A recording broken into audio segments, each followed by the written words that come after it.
morning, SRA Nation. We're excited to get this season off with a bang. I think they're all taking tires. And on top of that, it's going to be saucier. It's going to be an all-out shootout to the end.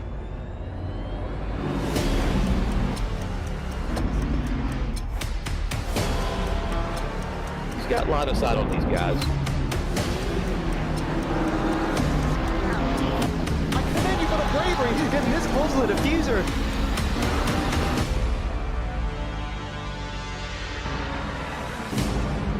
All you gotta do is win the race. You don't have to lead a whole bunch of laps. Oh, they're going to be side by side going into the next corner. Oh, that's a big contact in the back of the field. Can't stay out there like this. He stayed in it! We're off and away for SRA. Well, good evening, race fans, and welcome to another action-packed night of racing with these D1 drivers at Snetterton. They are ready to put their foot down and not lift until they see God or a checkered flag. It's going to be a door-banging time here at Snetterton if the practice race is any inclination of how this race is going to go.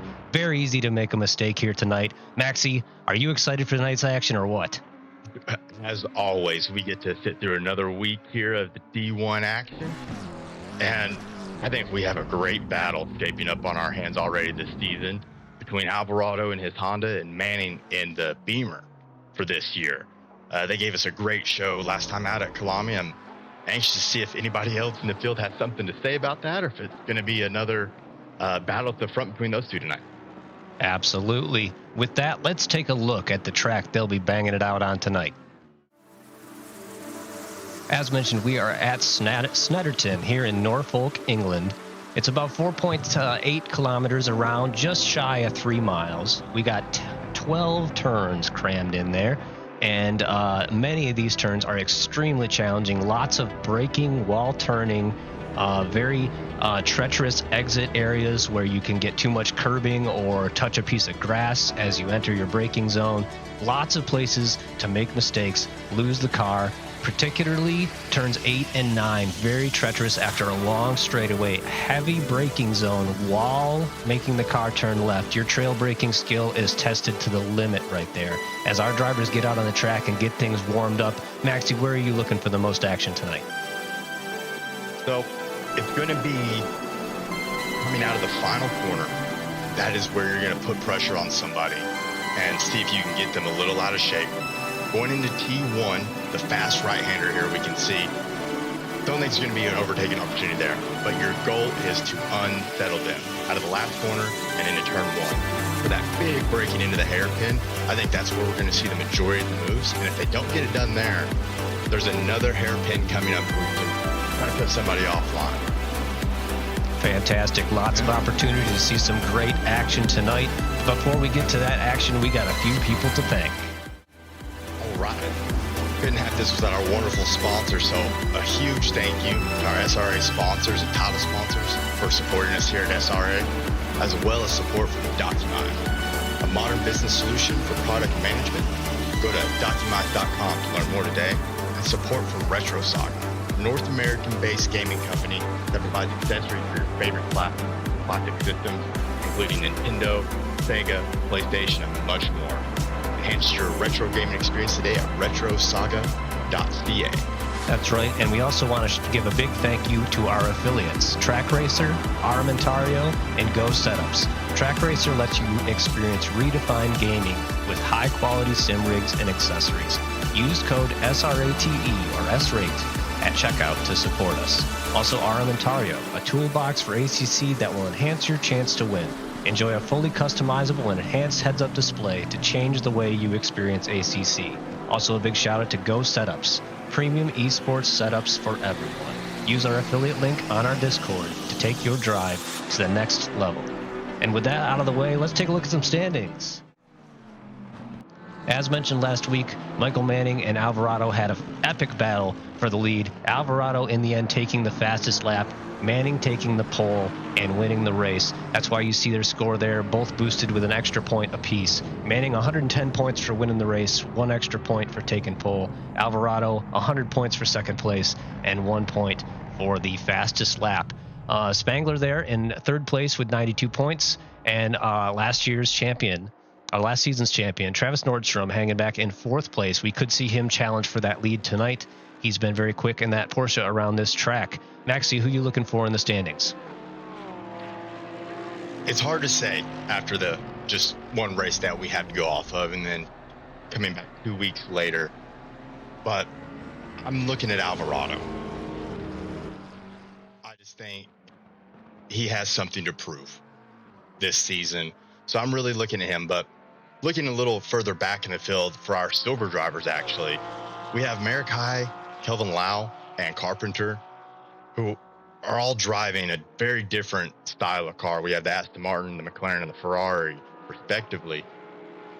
We know that Aston, all kinds of power down the straightaway. McLaren, great in those medium speed corners. Ferrari is great in the slow speed and under braking. I don't think there's a car in the game that can brake better than the Ferrari. So seeing how this ebbs and flows over the season between these three large manufacturers, it's going to be very interesting to watch, but too close to call right now. Should be great, and we're going to see some drivers that didn't make it to last week hopefully score some points this week. Of notable mention, Jeremy Mercer did not score any points in last week's race. Gomer Wilson, another front runner that we would expect to be further up the field. Max Simons, a few guys here further back that are looking to get on the scoreboard. With that, let's take a quick look at our team standings. Manning and Mr. Sir out front with a strong performance last weekend, and then we have Andrew Radis and Nicholas Alvarado in second place with Chad Racing. Madhouse XCM Max Schnau is out front there, and we're going to see more of this team battle develop as we get further into the season. Last year's champion Nordstrom teamed up with Tyler Matlock, both extremely fast drivers, again in that Porsche 992, which seems to have a lot of speed at a lot of different types of tracks. Also be on the lookout for some of the teams that are further back right now as our silver drivers mix it up. Maxie, what do you got to say about those silver drivers? I just want to say real quick about Madhouse Racing, the team with Michael Manning and Mr. Sir. They have the only 144 lap times currently on our hot lap leaderboard. So they're going to be a force to reckon with tonight for sure. I did mention earlier in the driver standings, Kelvin Lau. Well, this season he is teamed up with Jeff Spangler, who we know is no slouch. They're currently sitting third, so I look for them to move up the standings a little bit more. And then we have Marikai and Ryder, who previously I did mention Marikai in that Aston Martin, currently sitting in 9th place, but they're the highest ranked silver duo. So I look for them to move up the standings, potentially a top 5 for them this season. Again, it's real early to call things like that, but I think they definitely have the pace to do it. Fantastic, man. I am looking forward to an excellent battle tonight. And with that, let's get to the race action. Here we are with a wonderful helicopter view of our cars as we look at Mr. Lau as he gets out there to warm up. Our silver drivers are already on the track, getting the tires warmed up and laying down some rubber, and will eventually start their hot laps. Right now, they've just left the pit lane, so a few guys further down the track already, but we are looking forward to the action on this track. As we said, this track extremely tricky. There's so many places that it can go so wrong for you. What is good about it is here's for you oval race drivers, you're not going to see the big one at Snetterton. Usually an incident involves 1 or maybe 2 cars, sometimes 3, but it's usually because somebody made a specific mistake with their driving. It's not that a car was stopped in the middle of the track and had nowhere else to go, because usually if you make a mistake on this track with all the grass on both sides of it, as you can see, lovely green fields here on both sides, you usually slide quite a way off of the track. And so it's not usually a multi-car incident where somebody's sitting parked in a place where they're just going to collect the rest of the field. But we do still see, I saw more mistakes in the practice race, this practice race, than I've seen in a long time. And that's in the D1, D2 server. So we're saying even the top drivers here are not immune to the snares of Snetterton. And a huge wrench thrown in the strategy tonight. There is no fueling allowed. So whatever you start the race with, you better make sure it's enough to get you to the finish. But there is a mandatory tire change. Let's see, who was this? Swart just about loses it on his first flying lap as I was talking about that pit strategy. But do we see, typically we'll see the most pitting under the 5-minute mark or within the opening 5 minutes. Not a whole lot of pitting mid-race here in D1. Dudley, do you think tonight we're going to see more pitting around that 30-minute mark? You know, you would think so, right? I mean, you would think the best strategy, if you're going to have to change the tires, would be burn half of them, you know, change them, get in a fresh set for the second half. That logically, seems to be the best use of the tire. But I still know some of the guys that are further back that have some speed. Maybe their qualifying lap didn't go so hot. If you're trapped, you know, in a 5-car pack on this track early on, it's going to cost you lap time, no question about it. So there still may be guys that dive in a little bit early and take that little bit of tire penalty, because these guys are still, let's face it, they're still used to making a set of tires last for an hour, no problem. Right. It's not like they're suffering. The big thing I'm going to be watching here is the entire third sector, bar the entry, is high speed. And if you're following a train of cars, your car doesn't have the downforce. It typically does. You're really going to scrub those left-hand tires, which is the tires that are getting used the most into T1. And most importantly, that big braking zone. So I'm anxious to see if we see somebody in that train pitting about that 15-20 minute mark to see if they can make a move. It's all here to play for, folks. We are eager to see what the strategy comes out of these D1 folks tonight. Here in week 2, we took last week off. These drivers are eager to go back racing, and we are going to continue our season here at Snetterton tonight. And we are just a few moments from completing qualifying and beginning this race. Thanks for being with us tonight. Shout us out in the chat. And we are, yeah, exactly. We're getting those commentator curses out of the way early. Right. We're just saying pretty much this track can curse anybody. So it's not our fault tonight. It's not our fault. We are completely covered on ourselves. If we commentator curse everybody, it becomes a level playing field at the end of the day.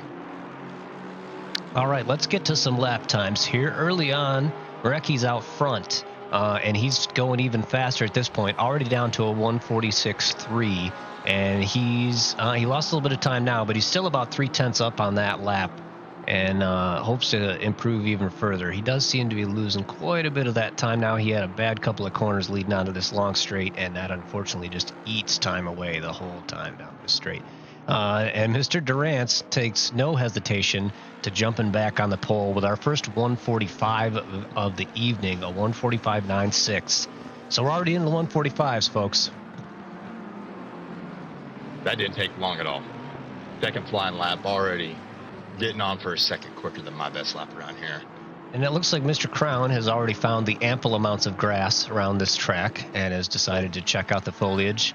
He resets to the pits, and we'll see if he gives another go. Yep, he does pull out of his stall and see if he can get the car warmed up again there. He must have contacted something that made him believe he would not be able to get the utmost speed out of the car. And right now, we have Lau here on an absolute screamer of a lap. He's at a 146 flat now, and he's about 0.3 up on that this far through the lap. Keeping it together through here, it's so easy to step that rear end out right there. You want to get on the power as soon as possible. This corner's super tricky because it's a little bit off camber on the exit. And so about halfway through the corner, it transitions right there. And it, like as Maxie was saying, super easy to get the back end step out in a place where you really want to start laying down the power as early as possible for that long straightaway. And this finish, these two finish corners, probably some of the trickiest braking and trail braking stuff in motorsport right here, folks. Just trying to get through here with the right amount of speed to not push wide and scrub your tires, and then get it slowed down for this hard left-hander onto the start-finish straight. While losing time coming to the line, I still think it's going to be good enough for provisional pole. But Durant's upped his time just ahead of him and continues on the pole because he beat his previous best lap. So very close at the top with a 1:45.85 and a 1:45.87, first and second place. Up right now, 4/10 on his lap would be good enough for pole here, and he's improving coming into the final corner. Beautiful look at the Champion Motorsports livery here on this Beamer. Gaining all kinds of time, up 6/10 and growing. And here he comes to the line, and he will definitely, far and away, take our provisional pole for the silver drivers with about 2 minutes left for their qualifying session. You know, if we look at the top here, it is 3 front-engine cars, followed by the mid-engine McLaren, and we see Wilson put in a great lap here to move himself up to P5. Looks like Louis abdicated his spot to let Boardman get by. He must have been deciding he had made a mistake and was going to throw this lap away and didn't want to impede somebody else's lap. Very nice of him.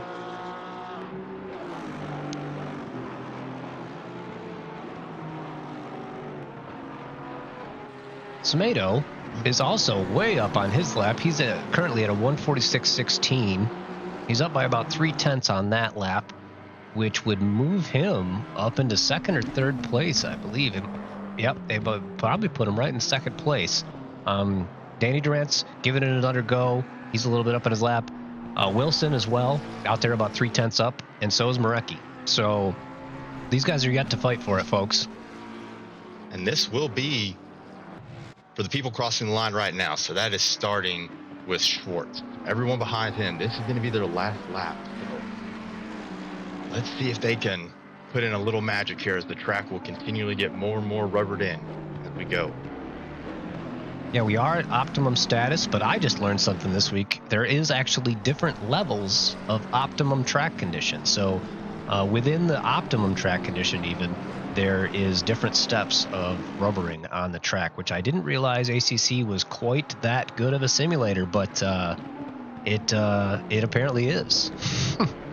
Yeah, the way I had it explained to me is you can think of the track status as a 0 to 100% scale. After, let's say, the 50% mark, the track is considered fast. Well, up until about the 75% mark, it is still considered fast, but the track is more rubbered in. And then once you hit that 75% mark, the track is considered optimum, but it still is not 100% rubbered in. I had no idea. Yeah, so we could see different levels even in the optimum level. This track pretty much started optimum tonight, but by the time the gold drivers take the track, at which they are rolling out of the pits right now to start their warm-up laps, as these guys finish their complete their final attempts at qualifying, we will see here. Yeah, big up time almost up. 3/10. Let's take a look at Vosley and that beautiful livery that they've put together for this season. A little bit clip of the curb there on the final corner. He could lose some time with that, but it looks like he's building time down the front straight. Fantastic job as he pushes to the line. He will jump all the way to third place, second row. What a fantastic final. Oh, and he just gets bumped to fourth place by Lau, putting in another quick one right at his finish lap. They both pull over and call it for the day as we get some other drivers here finished up. Wilson putting in another lap. Doesn't look like he's going to improve. Crown, though, up quite a bit on his previous best effort as he continues to push and makes even more time as he gets through the final corners. Oh, a little bit slower come out of this one. Tricky little corner right there. I believe they call that bomb hole or something like that. I'm not good with the corner names. Yeah. I was going through the Nürburgring Nordschleife corners the other night, and needless to say, I won't be doing that again. Yeah, Jess, we'll get some TV cams. The heli does need to land to refuel. You're right. Crown did not end up improving there very much. He's up to 9th place. So that is pretty much it for our silver drivers. As our gold drivers begin their hot laps, we have our last week's winner on track now, Michael Manning, and that beautiful livery on that BMW that he took the race win and the pole position with 2 weeks ago when we began this season.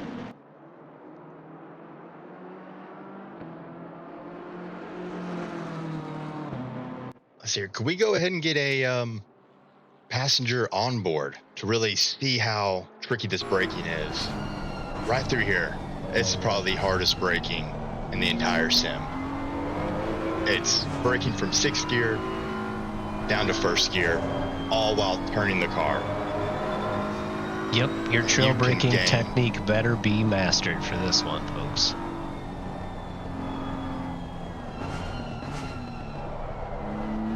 Manning makes sure he gets a very clean and good exit to start his flying lap here.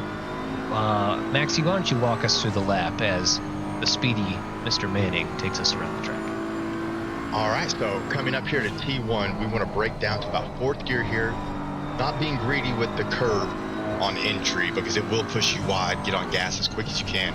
Looking for that 2 board to break all the way down to 1st gear. Turn in early, the car is going to want to wash wide. Get on power early. This is a very tricky corner here because you want to brake right before these signs, turn in early, and this way you can get on the power early down this straightaway here. And this is also one of the areas we should be watching in the race for overtaking. Looking for that 1 board. Braking down to 1st or 2nd gear depending on your car. Blade apex. Get on the power. Do not spin the tires up here because coming through here, this is a lift and turn in corner. You do not want to be sacrificing speed on the exit of the slow corner. Be very greedy here on turn in. This is a corner that is so incredibly hard because you want to get on the power so early because it's a long straightaway. But if you get on it a little too early, that rear steps out on you, and then you're losing time down the entire straightaway. Coming up to Bridge Corner, I do believe it is called. Braking down about 3rd gear right there and then get down to 1st for here. It is so hard. Heavy on the brake, off of the brake, and then back heavy on the brake. And the car wants to get unstable through there. Coming to our last section here, 4th gear. You have to really feather the throttle through here because the car wants to push wide the entire time. Braking down to 1st gear for the final corner. Great lap. Fantastic. Thanks for breaking that down for us. Let's see what kind of that. Does he disappoint? Does he disappoint, folks? Are you not entertained by Mr. Manning jumping straight to the pole position with a commanding 145.32? It is still mind-boggling. His best hot lap time is an entire second quicker than that. Yeah. How could you go a second quicker than what we just saw? Does this man know how to drive or what, folks? All right, we've ridden on board enough with perfection. It's making me dizzy. Let's check out somebody else. We got Mr. Spangler here in this bright lime green. They got a new paint they introduced for this season, for this race, and boy, it'll catch your attention, no doubt about that. And he does push his new paint scheme right to 2nd place with a 145.4, so he's not going to let Manning show him up too much here around Snetterton. I will give it to our Audi drivers tonight. They are sticking with this car. They must know some secret sauce that we don't. Dudley and myself both tried the car, even in a 9-hour endurance race. And we just couldn't seem to get any pace out of it, but we see right now in the top 10, we have an Audi in D1, so. Nate Speck decided to check out the fence over there at the beginning of the lap, and he decided to reset to pit. Perhaps he'll give it another go. He's sitting in 7th place right now, so already put in a 145.64. Not too shabby.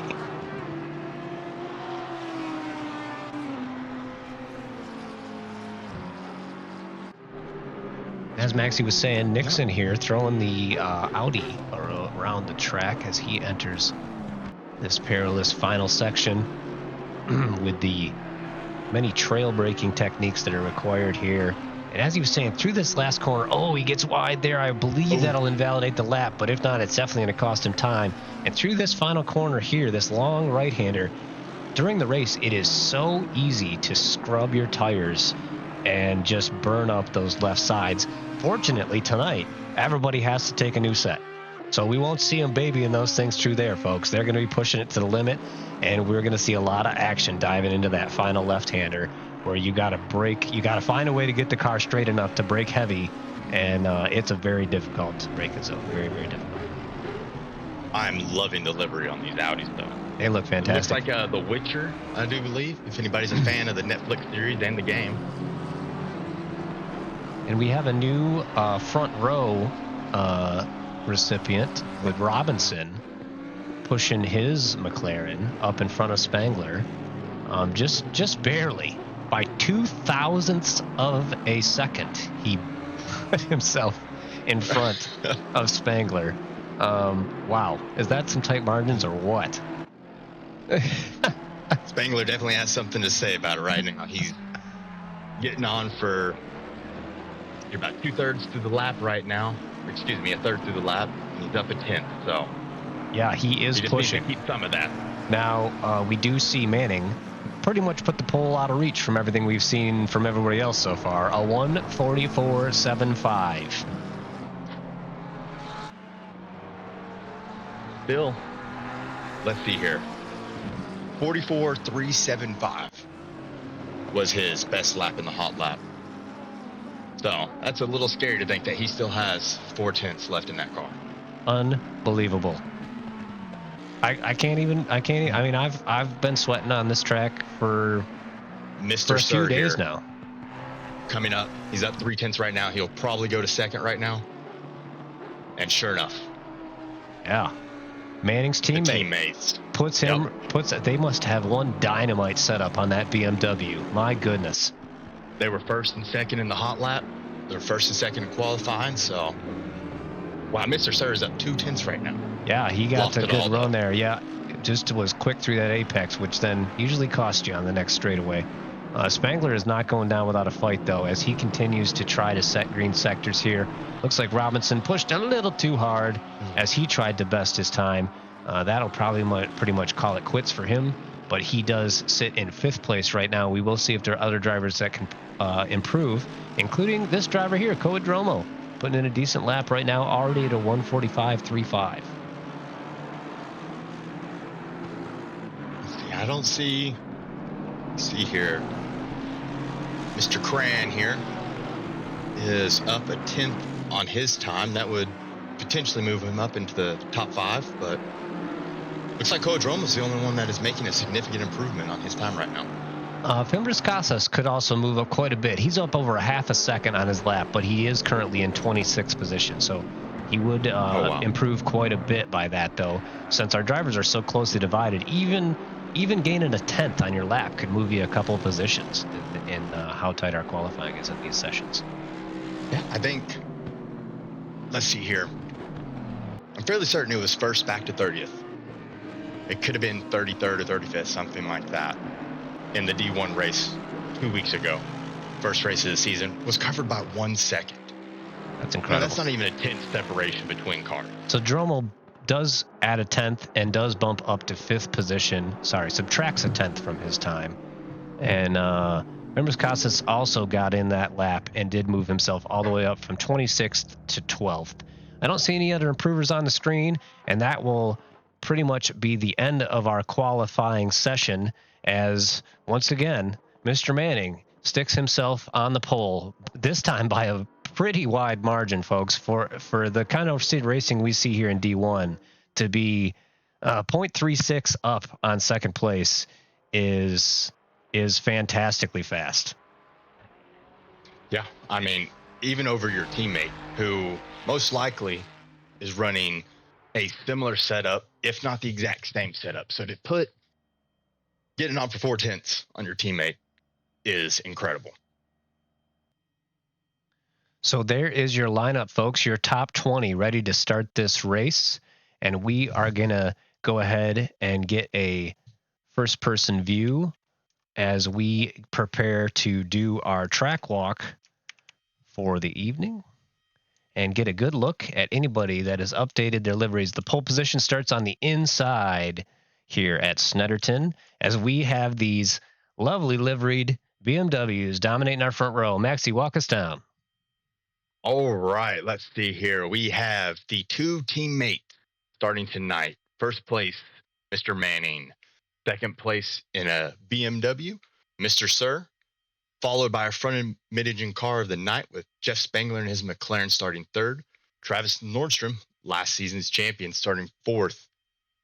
Moving to fifth place, we have Codromo in the front engine Mercedes, followed by Robinson in the McLaren. Dan Cran in his Ferrari starting seventh, followed by our highest placed Audi tonight, Nixon starting eighth place. We have Wilson and Meeks filling out the fifth row of the grid in front engine cars, Mercedes and BMW respectively. Our next Audi, Peter O'Brien, starting 11th. Gosh, that livery looks good. A lot of work here. We have Cassis in his Mercedes starting 12th. Lehman in another BMW here starting 13th. Beautiful livery on that as well. Marikai, our silver leader, starting 14th. Excuse me, Lau's our silver leader.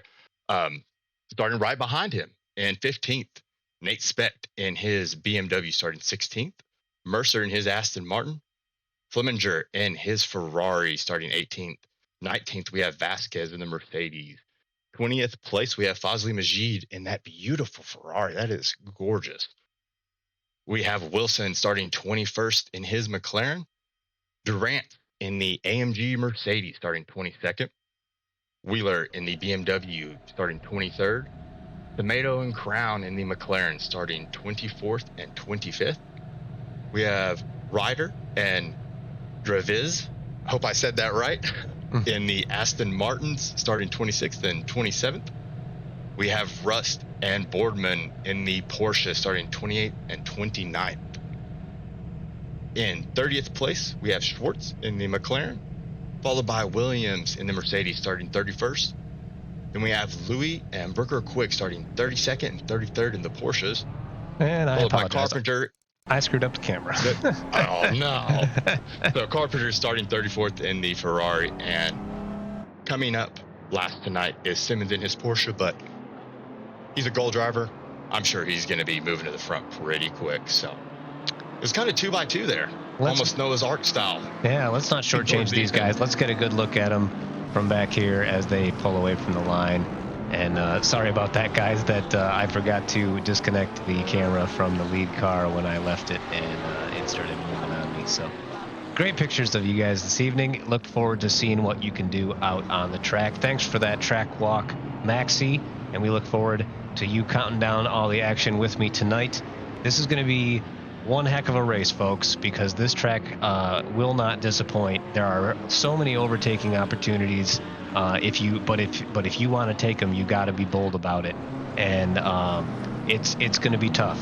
It's just so easy to make a small mistake here that costs you the amount of time that allows somebody to get alongside of you, and then driving side by side through some of these sections. It's just some of the trickiest racing you will ever see. So thanks for tuning in tonight. Give us a shout out in the chat if you like what you're seeing, or if something that you want to see that you are not seeing. We'd love to hear from you.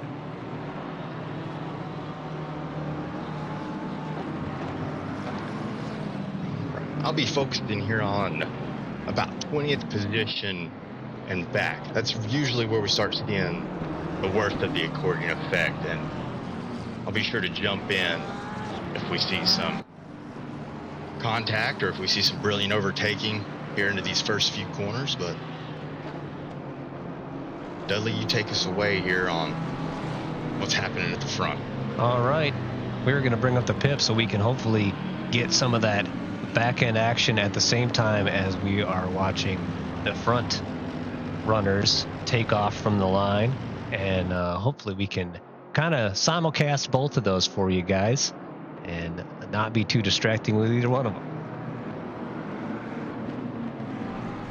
As our drivers get lined up here, I'm going to get a little camera time for our last season champion, Travis Nordstrom, carrying the number 1 on his Porsche. I'm told he has a livery for this season in the works, but still running his championship winning livery from last season right now, which still looks darn good, if you ask me. Hey, if it ain't broke, goodness gracious, if it ain't broke, don't fix it. That's the truth. All right, as they get lined up side by side through the final couple of corners here, just one more left-hander to take to get onto the front straight, as they are already trying to play mind games with one another. Because you're ghosted here on the formation lap, it sometimes is interesting to stick your car inside of another guy's car and mess with his head a little bit, or maybe just get super close to him. And here we come down the front straight, getting ready to go for race 2 here in season 10. Side by side, the teammates Manning and Sir are gonna drag race down the first corner. It looks like Sir is might be just kind of giving it to Manning and just kind of protecting second place. He hangs back at the start and just falls right and holds back 4th place. Nordstrom trying to make a move, and he taps his teammate just slightly going to the corner, but they both make it through safely. Boy, Nordstrom does have a run into T2 as they try to go around the hairpin. He will get the inside, and he will more than likely take this position based on how this is shaping up, folks. And that is quite the overtake, as Sir did not get a good getaway. He might have been trying to give Manning just a little bit of space. Not that he really needs it. He's like a half a second faster than the rest of the field. But my goodness, look at the gap he's already pulled through the first 3 corners. And everybody incredibly well behaved throughout the rest of the grid. And Mr. Sir is dropping positions. Under some serious pressure here. Their Dromo decided that the wiser choice was to back out through that fast left-hander, but he's still challenging him here through the next one. Through those high-speed corners, sometimes the wiser choice is to back out and just follow the leader through there. Otherwise, you end up losing way too much time. As Nordstrom moved himself up to 2nd place, as he looks to hopefully bring some kind of challenge to Manning. Can anybody answer this guy on the track tonight? If anybody can do it, is our D1 champion himself. He would be my money to challenge, that's for sure. Everybody is being incredibly well behaved. I mean, there's really not a whole lot of movement. A couple switching of positions, and then the next corner it switches back. So it must be some side-by-side racing. Oh no, as we see Crown losing it. Just hold the brake. Stay off the racing line. All right, let's see if we can take a look back and find out what happened here. As we talked about, this extremely tricky sections of track here in the 3rd sector. Yep, just caught a little bit too much curb on the inside, bounced that McLaren suspension, and it got loose on him, and thankfully able to get it woed down in the grass and not slide back out in the track and cause the incident for any other drivers. But he will tumble all the way to the back of the pack, and he will have some time to make up, which now that he's got a clear track, he might be able to set some fast lap times and do just that. That's the other thing of driving in traffic here, as we alluded to it earlier, is very costly. It will cost you quite a bit of lap time, as it looks like Goma Wilson has lost a position as well, as hopefully we can go back. And yeah, they touch as they are leaving. I believe that's coming out of the hairpin there, T2, and he just had to concede that position at that point. He must have gotten late on the braking. I didn't go quite back far enough. Sorry we didn't catch that one, folks. Mr. Sir is right back on the back of Nordstrom right now as well. He is closing up significantly under braking. We have Wilson, and Drevis is boy, that's a lot of side-by-side racing for this track. And Drevis finally sticks it out in front, and what a fantastic job to overtake. Boy, it looks like Wilson is struggling with straight line speed here, as Ryder also able to close on him down the straightaway.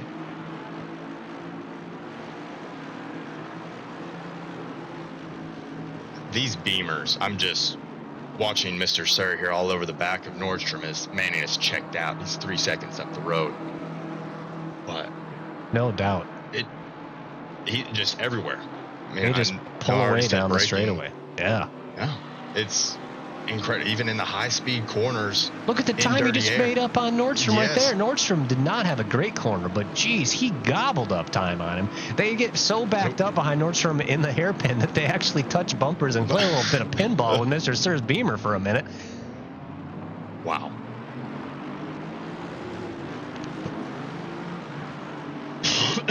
Looks like we also have Meeks further back that had just lost a position.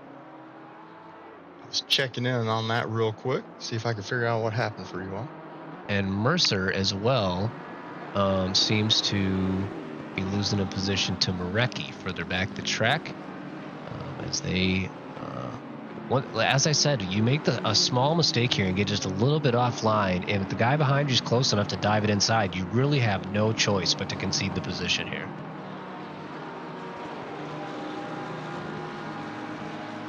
Yeah, especially through the corner leading onto the straight. You do not want to be side by side there because you're going to lose so much time to the guy behind. It's better to single file it, get a good exit. Because if you go side by side through there, chances are the guy that was, following third place is going to gain 2 positions, at best. At worst, he'll most likely gain 1. I got to know what Manning eats for breakfast. Because, we are literally, just starting our 3rd lap? Just starting our 4th lap? Mm-hmm. And he is already pulled a 4-second gap on the entire field. Last lap alone, he was a second quicker than Nordstrom. That's And incredible. Nordstrom is no slouch. He's our champion. He's our Division I champion. Did Manning come here with something to prove this season or what? A 45 7.82 in fuel trim, in full race fuel trim. Still has 100 liters on that car. That's incredible. Wow. Well, let's focus on the battle for the rest of the pack. He's going to kind of be our other driver that starts with an M that often checks out at the front of the field. Look, he's all the way over there already. We just caught him on the frame all the way around the next corner of the track. Incredible. It's incredible. It really is. Everyone else, though, within a second of each other. Yeah, really kind of falling in some lines here. We got a few gaps through the field that are spacing things out. Majid here kind of leading the pack further back in 16th. O'Brien and the Audi kind of leading the pack from 11th to 15th.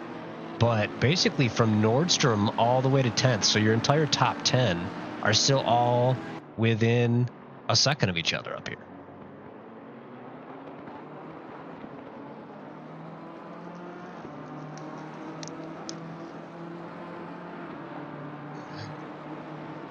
So our biggest gainer so far tonight, just double checking here, is going to be Louis, who is currently in 25th place in the Porsche, up 6 places.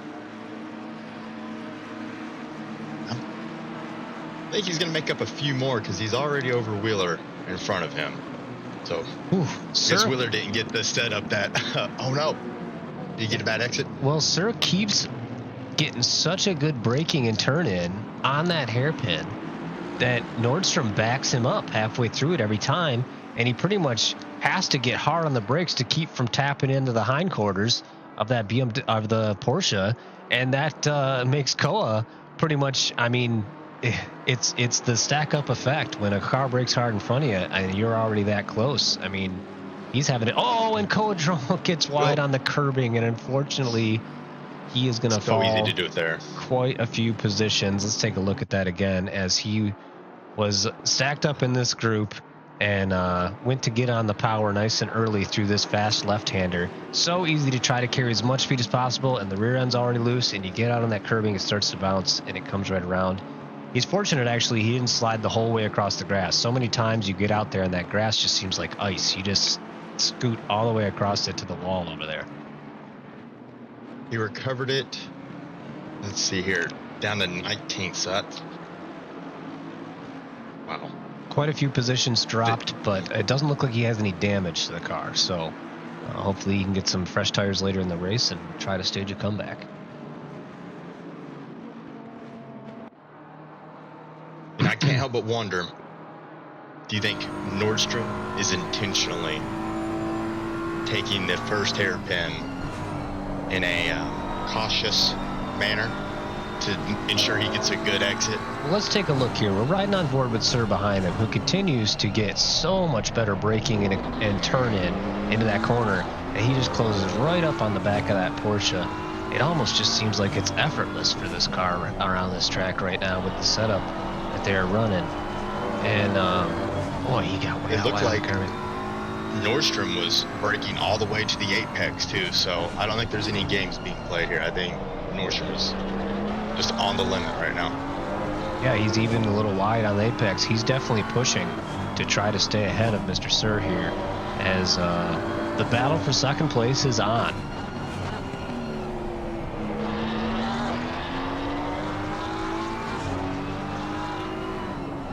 All right, we have our first pit stop of the night. Williams in the Mercedes is in the pit. I didn't see any yellow flags for Williams, so I don't think he's pitting for any damage. Perhaps he was in some traffic, as we see Mr. Sir here peeking around the outside. What a difficult place to overtake, but he pretty much has to concede back out of there. I can't, but he did throw Nordstrom a little bit offline. He may get inside of him here through Bombshell. Oh, wow, what a place to try to stick your nose in. But Nordstrom is unsettled. He is continuing to pressure him. And through these final corners, Mr. Sir may just get a run on him again. Oh gosh, he gets so close to that bumper. He has to check up late on the brakes, and that's going to cost him now down the front straight.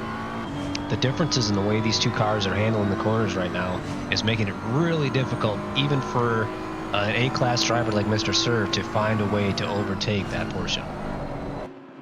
And this is bringing Spangler and Nixon right into the mix as Cran just got around Robinson for 6th place. Oh, fantastic. Let's see here. Oh, we have a whole gaggle back here down in the pit, folk. Wow, yeah, that's some big action. All side by side. Let's take the main cam back there, because the way that looks like a lot going on. I want to rewind that about 30 seconds here. As we head, yeah, we might be able to catch that in a full screen replay here for you folks in just a minute, but really want to see some of the action. We can capture it when there's other times, so Cran and Lehman continuing to swap positions, driving side by side as they touch and even shouldering each other around a little bit here. That's what I saw a lot of in the practice race, and this track almost lends itself to that kind of like short track oval racing kind of racing around here. You almost have to kind of rub shoulders a little bit to get overtakes done. It's not your usual very polite road racing etiquette here at Snetterton.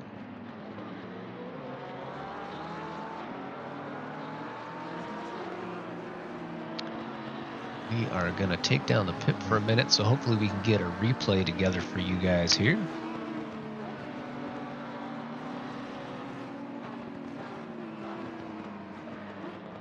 Meanwhile, we still have pretty much 8th through 14th, all within a second of each other as they continue to battle.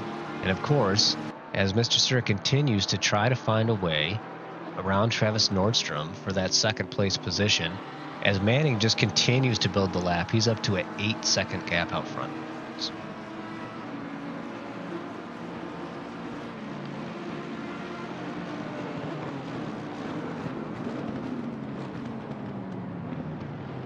Seeing some faster lap times from a lot of folks right now.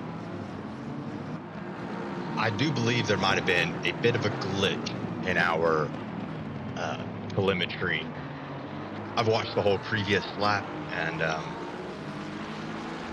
Cran never overtook anyone and didn't lose any positions either. So just I think we had a little bit of a glitch there.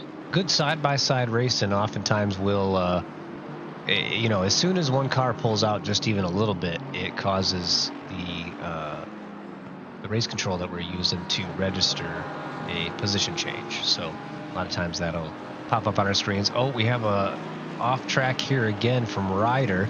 as he looks to have pulled the same maneuver that caught Coadromo out just a few laps ago. And you'll probably see this a few more times throughout the race, unfortunately. It looks like Koa might have done it again. He's got a yellow flag as well. We'll have to check on that in just a second. But right now, yeah, we do have Ryder has slid all the way down to 27th place. And let's see if we can flip over and see what happened to Koa. Has damage on the front of that Mercedes. Oh, most definitely. I wonder if he got into the back of somebody. Has, unfortunately, I did kind of miss the beginning of that replay. Perhaps we can go back and catch that for you. But looks like he will definitely have some damage to repair on the front of that car as he slips all the way to the back of the pack. We have lost one of our drivers already this evening. We are down to 34 cars running. Pimpers Casas heads into the pit as he drops through the field. As he takes his pit stop, we'll take his mandatory tires, which is a mandatory 30-second pit stop that we're going to be doing this evening. It looks like with the pit stop and the time in the pit, you're more than likely looking at about a minute of lost total track time. We don't actually have some good data on that yet. This will be our first test of it, so let's take a look here as he crosses the line. And basically he lost 53 seconds there, but with the deceleration and acceleration time on either side of that, you're losing close to a minute of time on track with a green flag pit stop, which of course we don't have any yellow flags. So we continue racing no matter what's happening. Sad news for Koa there as he is in the pit lane. Looks like he will assess the damage and decide if he will continue. He is staying in the pit lane, so hopefully he will continue to complete his laps tonight. Yeah, I think something Williams was going to be our first of the pit stops, but it looks like he has dropped from the race, unfortunately. So yeah, he might have had an equipment issue or something because he pitted early and then did not retake the track. This is going to be a rough night for Koa because all of these cars coming up now are going to be blue flags. We get side-by-side racing into turn one. Bold overtake there. We might see the switcheroo out of Robinson. He tried for it, but Lehman did a great job of getting back down to the apex and keeping him from doing that. Boy, those BMWs are strong here at Snetterton. And we have Specht currently in the pits. Very strange here. Casas, 23 seconds stopped. I thought it was 25 seconds minimum for a tire change. I wonder if it happened there. He may have made a mistake because, yeah, as far as I know, there's no way to get around it taking 30 seconds to change your tires. So if he forgot to check tires and made a mistake with his pit strategy, unfortunately that will not count as his mandatory pit stop, and he'll have to make another one. And then we have Nate Specht stopped for 35 seconds, which is about 10 seconds longer than he did make what we would expect. I think no, that was in qualifying. Sorry, misspoke there. So perhaps he just had a bad entry or missed his pit box a little bit. That is a little bit longer stop than we would expect. Come on, work with me. Nothing? Crickets. Man, tough crowd. My apologies. I was diving deep into the data here. I get a little distracted occasionally. But Spangler all over the back of this battle for P2. So if Mr. Sir can't find a way past Nordstrom, Spangler might find a way past Mr. Sir.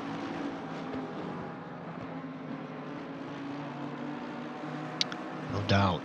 And it seems like they might be trying it right now. Boy, does everything get stacked up behind that Porsche through that hairpin, turn two, every single lap. But then, of course, the Porsche's acceleration speed out of it, that's what makes it so difficult for even, the BMW has some great straight line speed, but boy, the way that Porsche launches out of those low speed corners like that, there's really no competition for that. I mean, Surwash is deep as Spangler gets beside him.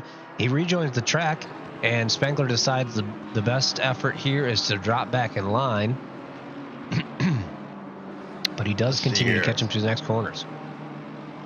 If you want to pull up that pip real quick, we have the rear wing angle off of Mr. Sir's car to see how close Spangler is getting. But that gap between first and second, 11 seconds after 10 laps, that is incredible.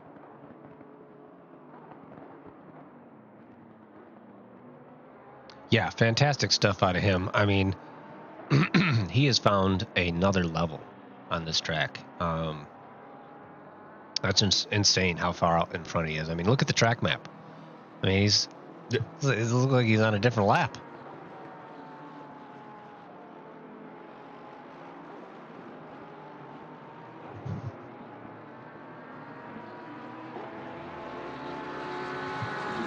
Oh, Mr. Sir dives into the pits. This is going to be very interesting to see. Yeah, let's see where he finds his way back out. Surely Nordstrom will have to come in this lap to cover him off. He does not have the pace to stay out.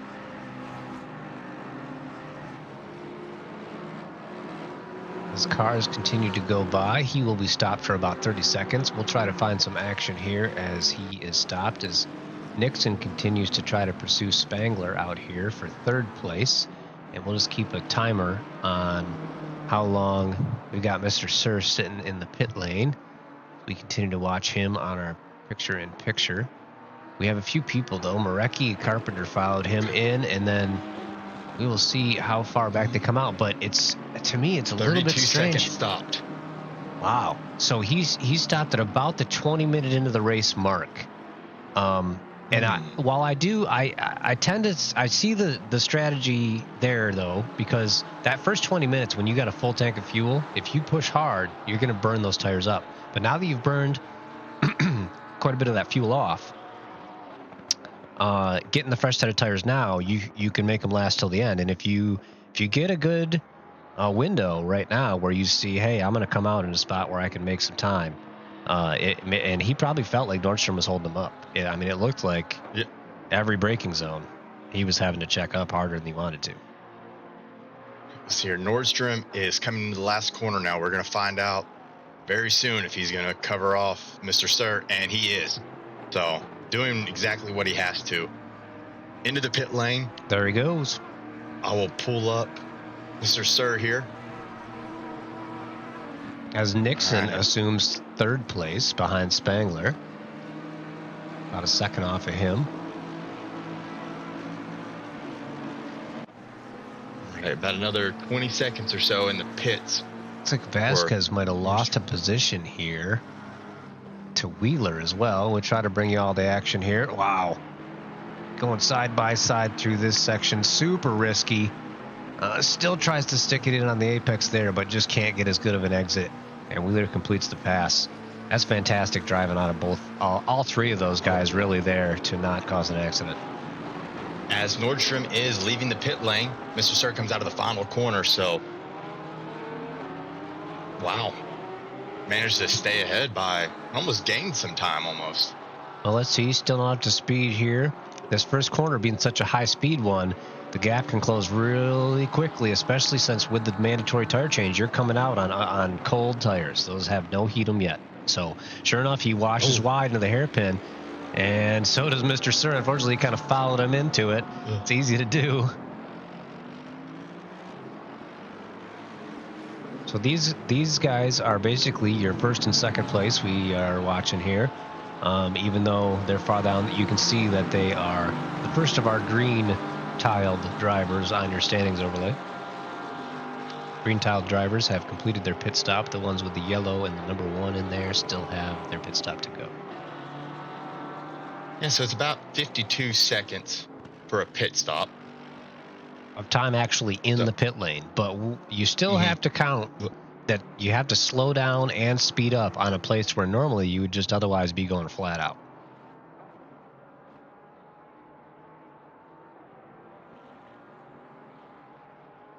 So we have a whole bunch of people diving into the pit, so it's looking like they see this 20 to 25 minute mark as high tire wear, because you start the race with anywhere from 100 to 120 liters of fuel, depending on the car you're in.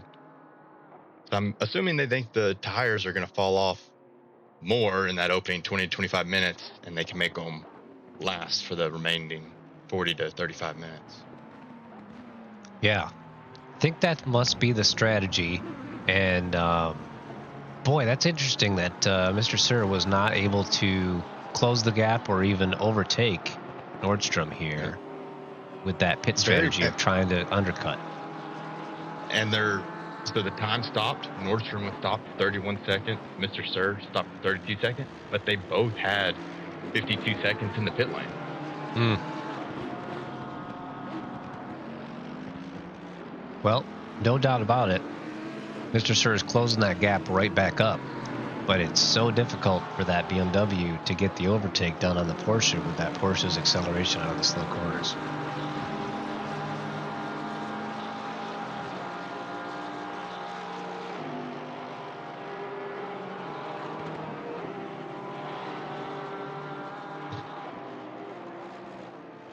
Thanks for shouting some things out in the chat, guys. There's a lot of action to cover here, so if you see something in the deltas that you really want to have on the screen, shout it out. I see something in here about Cran P9, so we will try to cover all the action as much as we can, but it can a lot of pit takers here. We got 4 people in the pits right now: Cran, Robinson, Majid, and Meek.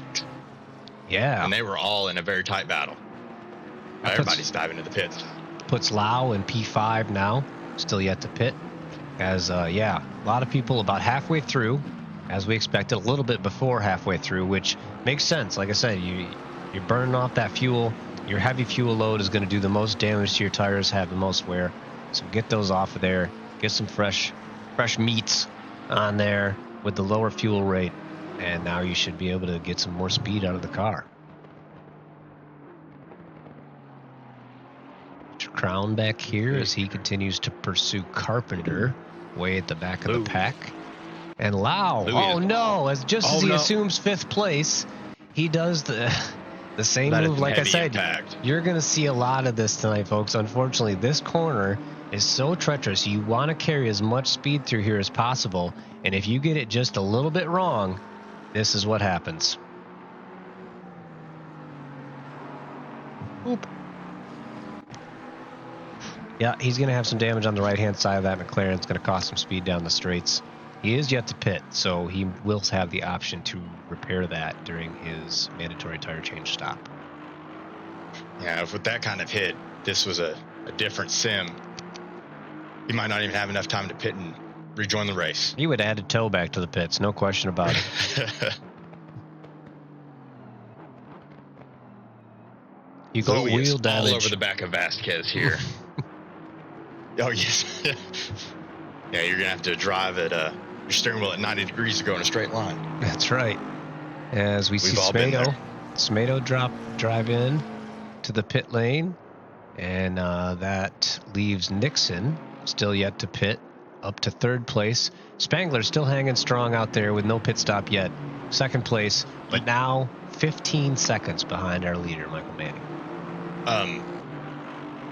I think Spangler is going to jump Nordstrom. Yeah, he's had some clean track to run on, and he's been doing some good laps, hasn't he? He had, and it's exactly 52 seconds right now. Yeah, as Nordstrom gets shuffled through all the other pit stops. It's hard to read our readout right now as all the cars are moving around through the pit stops, but guys continue to move up. Start on Nordstrom into T2. It's very tight. Come on. Down here in the pit. Fantastic. Nordstrom keeps it.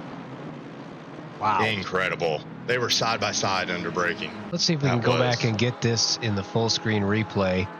And sure enough, he gets a good run on him, but trying to go the long way around on this hairpin is going to be so tricky every time. And that's how Nordstrom took P2 in the first place, was getting him around the inside through turn 2 like that. Yeah, if you can get around the outside of somebody into a hairpin and really pinch them to that apex. Oh, sometimes you can. Bosley in our chat,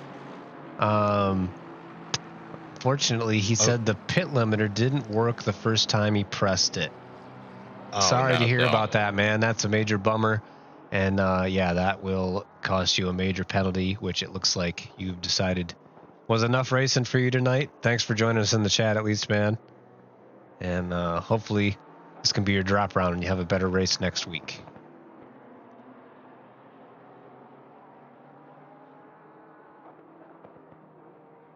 Specht looks like he moved up past Meeks here. See if we can catch what's going on here. So he got a good run down the long straightaway, and Meeks looks like might have been almost some team orders here. And here we go again, side by side through turn 1. All right. Battle for second. Take a look as Nordstrom, and they bang doors. Wow.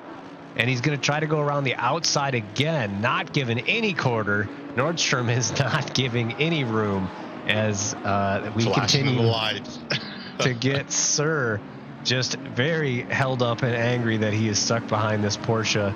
And it's very much Nordstrom knew what he had to do when he saw Sir disappear from behind him and hit that pit lane. He knew right away his decision was made. Next lap, I'm going in. Look at how much the BMW closes under braking. It threw a very high speed section under trail braking. My guess is the stability of that BMW is just being shown. Under trail braking, it is so stable it looks to be. Really fantastic to see him battling this hard for our provisional second place, basically, as all the drivers in front of them still need to pit.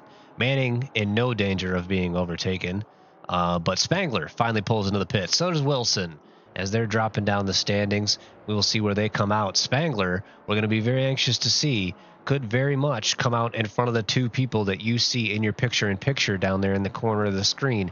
We will monitor as soon as he gets rolling here.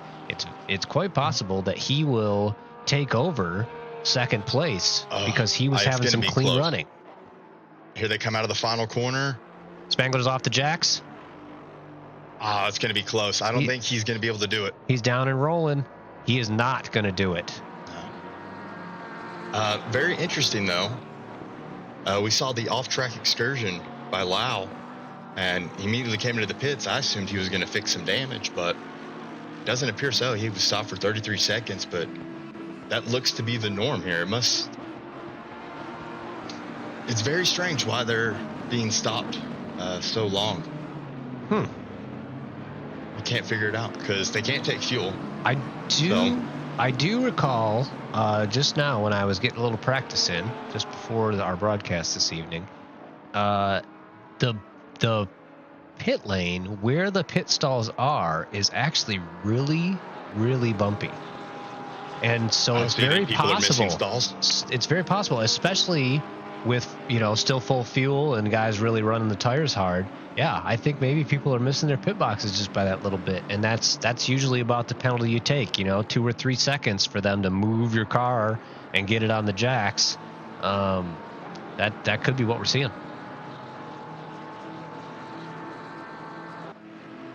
Get a little battle still heating back up here with Robinson, Cran, and Specht all in a line here as they go down the back straightaway there, headed into the most dangerous braking section in all of autosport.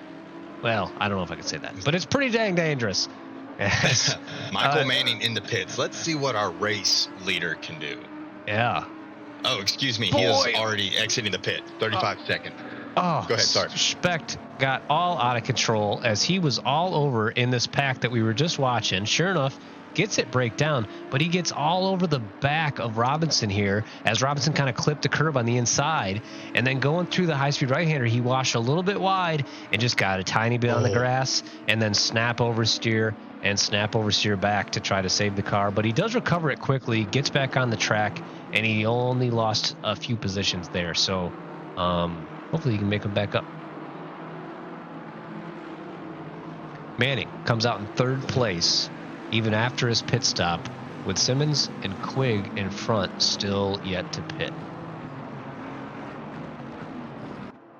Is just having an incredible race, because when Simmons and Quigg both pit in front of him, he will move up to 5th place, and he started 9th. So Dromo obviously had his incident, so there's 1 position gain for him, but he's still going to gain 4 positions on outright pace. We've lost a Great race. few more drivers out of the server as well. We're down to 31 active drivers. We know Fazli Majid, as we saw him in the chat here, yeah, he's confirming some of the pit boxes are in front of a cliff, basically. So it's real easy to lock up trying to get into your pit box.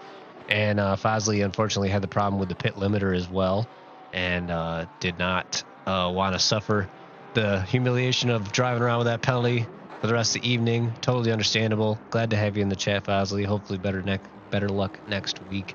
And as we see Manning quickly move back to the top of the leaderboard as Simmons pits and Quigg, he just overtook him. Yeah, I think Quigg let Manning by, and yeah, Brooker don't want none of that smoke, does he? He made some great T-shirts for our Daytona meetup, but let's see here. Simmons started last tonight. Has had great pace all night, low 47s, which is pretty much what the midfield is running currently. So far he's fallen back to 21st. I do believe he's going to fall quite a bit more because this next gaggle of cars from 21st back to 28th, everybody's under a second to each other. Yeah, he comes out. He does try to jump it right in front of Durant's, and he does look like he might hold that position. Durant's is going to be better under braking here as his tires are warm, and sure enough, he tries to stick it around the outside. We know that Porsche hugs the inside curve. We've seen Nordstrom do it for a long time, and he does get the better exit speed, but we know that Mercedes is strong in a straight line. He's going to try something here as he carries speed through the next corner. Gets a little bit loose midway through that corner, washes just a little bit, and unfortunately, it looks like he's going to settle in behind Mr. Simmons. So back out front here, we have Brooker Quigg still yet to pit. I do believe DeVries just got hit from behind by what looked to be Boardman. They were very, very tight because Fleminger just put a move on DeVries. This is a big gaggle of cars here. Let's see if we can see what happened. He dives it inside. And touches the Schwartz, touches Russ there. And then he's spinning to the inside. Gets it back on the track. He goes down to 30th position with only Koa Droma behind him after Koa had that large impact. Glad to see him continue in the race. He may still score a couple of points back there, as we still have many drivers yet to complete. About 23 minutes of this race. Anything can happen. This track is so treacherous. Smallest lapse in concentration, a little bit of a mistake, and you're going to have a big problem on your hands really quick.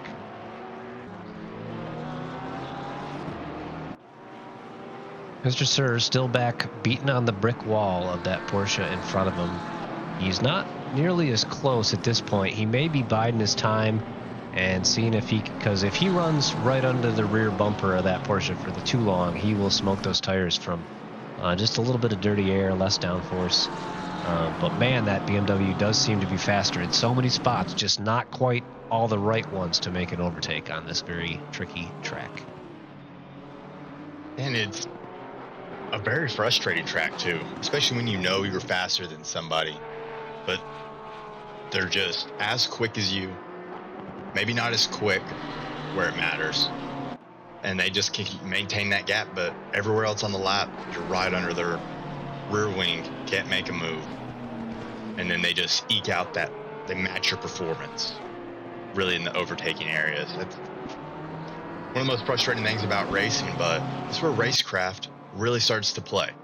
You know, you can start setting people up, and especially following somebody so long. Mr. Third has got to be pinpointing exactly where Nordstrom is the slowest and start putting extra pressure on him in those areas to try to see if he can get him to brake and make the slightest error.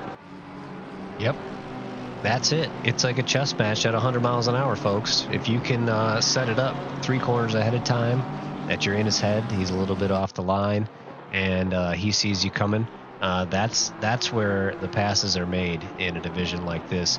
As Fazley talks about it in the chat too, some tracks like this can end up being kind of a dive bomb heaven, where it's the only real way you're going to get an overtake is if you're a little bit less of a gentleman about it. Let's just leave it at that. And Mr. Sir, so far, being a perfect gentleman behind Nordstrom, he hasn't tried to stick it in, even though at this point, he's got to be getting frustrated. No, he's got better pace than Nordstrom. But Nordstrom doing a fantastic job of keeping the apexes tight, not allowing a space for Mr. Sir to stick his nose in there and get the overtake done. In Mr. Sir's situation, he gets a little loose coming out of the corner, but he's obviously quicker. If he, wasn't significantly quicker, we wouldn't have this, half a second for the entire race. Mm-hmm. I would start to brake offline, make that driver in front Yep. focused on that rear view mirror to see if I am going to dive bomb. Get in his mirrors. I know I'm not going to dive bomb, but he might run it that little bit wide. But worried about it. You're already set it for the inside. Yep. So. Good point. I know our fearless leader here at SRA would say that is be a menace. Be in his mirrors every single time he glances. Flash your lights. There's nothing inherently shameful about if you're faster than a guy and you're behind him trying to make the overtake. Get in his head. Every single time you get on the brake, flash those lights. At some point, it will get in the driver's head. Does Brooker Quigg know that he has to pit? We got questions in the chat. What's his plan here? He's got 20 minutes left. He still hasn't put a fresh set of tires on. He has to put a fresh set of tires on. There's no question. My only guess is, we see it so often that when you do pit, you can come out in a terrible battle and actually lose time. I've benefited from it multiple times. Yeah, he does have open track right now. It's true. Yeah, so I'm thinking he's just going to wait till probably the 15-minute mark, something around that. So here in the next few laps, I would assume Brooker Quigg will be into the pits. Ooh, he gets way loose right there as our actual second and third place cars have caught up to him. And that Porsche's got to be feeling the tire wear if he's been driving that thing hard. I would bet he's diving to the pits right here. And he does not. Wow. I thought he would get right out of the way of He is Nordstrom. Getting out of the way, though. That is very, very gentlemanly because he is not required to do that. Yeah, not at all. He could have fought them for position, absolutely. He could have stayed right on the racing line, but he let those guys go by. Good questions in the chat, guys, tonight. Thanks for chiming in with this stuff. That is a great question. What is Brooker thinking? He might be a go-kart champion, but this doesn't seem like a champion move to me right now, what he's doing with the strategy tonight. Someone sounds a little, what's the word I'm looking for? Bringing up old stuff. What's that? It sounds like you're bringing up old stuff. Has to slap. No, big mistake. Oh my Mr. goodness. Sir just spun Nordstrom. He lost it he braked way too late. Let's take a look leading into this. We got the replay now up on your full screen, and we are going to see some contact here. Shield your eyes if you are susceptible to getting sick. He does just get into the brakes too late, like we've seen all night, and he does tap Nordstrom. He spins around. Nordstrom does get clear without any other further contact, so no major damage to either one of the cars. It looks like Mr. Sir is doing the most gentlemanly thing we've ever seen in racing, folks. Take note right here as he actually loses two positions to give back that position to Nordstrom as they both fall to 4th and 5th place respectively. Spangler now inheriting 3rd place, which will be 2nd place as soon as Brooker Quigg takes his inevitable wait forever pit stop. And we will find out how this race is going to shake out here in about 15 minutes.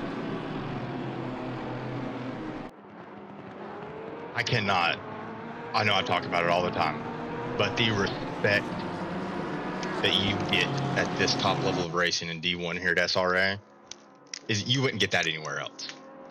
Absolutely true. That if, this had been in any other league, Mr. Sir would have just been like, oh, well, I was faster than you, get over Yeah, it. it's tough out there.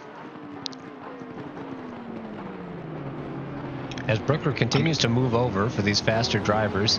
Now, Brooker is a silver class driver, but again, silver class drivers are not required to move over for gold class drivers. He did not have to give that position away. He could have slowed Spangler down and made us a nice spicy battle here for the top 3. But I still just can't figure out what this guy's doing. What's his plan? Yeah, I mean, he's going to be second to last. He'll be Coach Romo could very well overtake him. So I'm not sure. Right. If he loses 55 seconds, let's say right now, he will come out in 22nd position.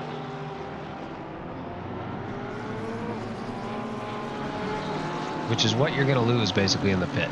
Looks like we have some overtaking action further back here. Let's see if we can see what set this up as they're racing side by side. Coming into T1. Gets a little bit loose, trying to do the overtake in front of him and ends up losing a position instead, it looks like, as Durrance pulls inside and takes that position away from Simmons. And boy, he almost loses another one to Rust here as they continue to battle. Got some good action. That would have been a while in the making. Simmons had come out directly in front of Durrance, muscled his way in after his pit stop. After Durrance has been a minute for the past few laps. No question. This is some great battling we're monitoring towards the back of the field, and we will continue to keep an eye on that. Now Nordstrom up front. Looks like Brooker once again is going to move over and let him by, but he slots in between him and Sir and separates this battle out even more. He's almost like a referee out there right now. He's like, hey, okay, back it up, guys. Hold on. You're getting a little carried away. Yeah. And boy, he's taking the inside line on this corner. He's really bottling things up for these guys. And it's quite an interesting strategy. I still can't quite figure out what's going on here. Yeah, I can't figure this one out either, because if you were going to stay out, it would benefit you to hold the people up behind you. Yeah. So I can't figure this one out. If he's going to let everybody by, why wouldn't you just go ahead and come into the pits? Short and saucy in the chat saying Brooker's the driver of the day. Look at him backing this up. So now we got side-by-side battle through the high-speed corners. I believe that's Nate Specht that's coming up behind him now. No, I'm sorry. That's Lehman. That's Nick. Right behind. Cassis behind him still. Followed by Nixon. As Lehman, and O'Brien. Yeah, as Lehman has already gone by. And look at the gap he's already pulled. Wherever Quig is on the track, there's a couple second gap between the car. Wow. You can see the difference between fresh tires and not right here. This is it on full display, folks. Yeah, he's going to come out now in 30th place.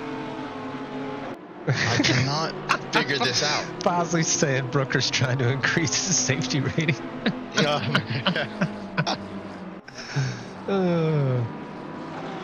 Come on, Brooker, get it in the pits, man. Yeah, man, dude, it's time to go in there. What are you doing? He goes by again. Unbelievable. This might be the story of the night, folks. We got to get this guy in the interview box and ask him what he was doing out there. I want to know. Somebody Discord message this dude right now. Like, what is he doing?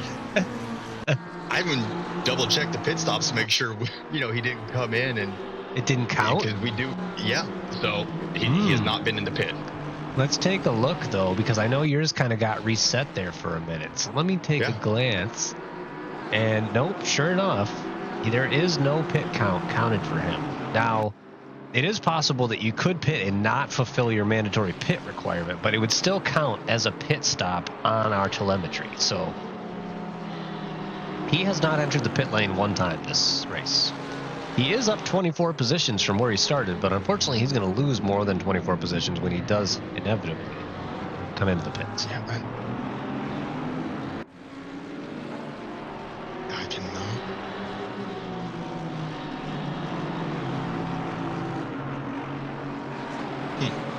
Bosley says, watch, he doesn't have enough fuel either. That's cold, bro. Yeah, you talk about commentator's curse right there. That's your peer's curse. fellow racers. Oh no, the teammates are bottling them up here. We got Nixon and O'Brien. Nixon just about lost it, and O'Brien had to check up. For sure, as those beautiful fantasy-themed liveries out front and the Audis here, they're doing fantastically well in 6th and 7th place, running right next to each other. Gosh, it always feels good when you run a race next to your teammate and you're both doing pretty well. Brooker Quigg stays out again. Still won't pit. Refuses to do it. I mean, he's going to get, if he does not pit, it is a 130-second penalty. So there's no option to not pit. I mean, you're going to end up last anyway. But if he does pit, he's pretty much going to end up last anyway. I don't know what. Yeah, I mean, right now, he is 31 seconds off the lead. If you add a 52-second stop, let's say he absolutely nails it, that would be 83 seconds. Currently, Coach Romo is 81 seconds off the lead. Yep, he would go all the way to 30th place, which we are down to 30 active cars in the race now. It seems like we lost one more driver. Koa is still bringing up the back. He's about 13 seconds behind 29th place. But I believe 30th is where our point starts. So he might score 1 point for this race. It is very strange. Dromo cannot make up any time on Rust. And, Dromo is a gold class driver. Rust is a silver class. He may have opted not to fix the damage completely. Let's, if he just fixed the suspension damage and didn't fix the aero damage, he may still be losing time in the straights.